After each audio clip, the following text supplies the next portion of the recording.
minute.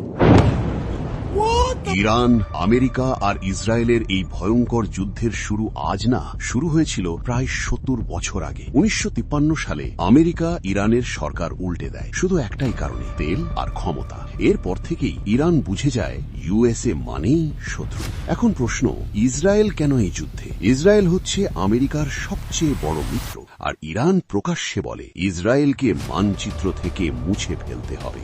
এই কথার পর থেকেই ইসরায়েল আর ইরানের মধ্যে ঘৃণা, ভয়ঙ্কর শত্রুতা। কিন্তু আসল রহস্যটা এখানে। ইরান পারমাণবিক বোমা বানাতে চায়, আর আমেরিকা আর ইসরায়েল এটা কোনোভাবেই হতে দিতে চায় না। কারণ ইরান যদি নিউক্লিয়ার শক্তিধর হয়, তাহলে পুরো মধ্যপ্রাচ্যের ক্ষমতা বদলে যাবে। ইরান সরাসরি যুদ্ধ না করে হিজবুল্লাহ, হামাস, হুথি বাহিনী দিয়ে ইসরায়েল আর আমেরিকাকে আঘাত করে। এটাকে বলা হয় প্রক্সি ওয়ার বা ছায়া যুদ্ধ। এই যুদ্ধ ভয়ঙ্কর, কারণ এক পাশে ইউএসএ, ইসরায়েল আর ন্যাটো, আর অন্য পাশে ইরান আর তার মিলিশিয়া বাহিনী। একটা ভুল সিদ্ধান্ত মানে পুরো মধ্যপ্রাচ্য আগুন।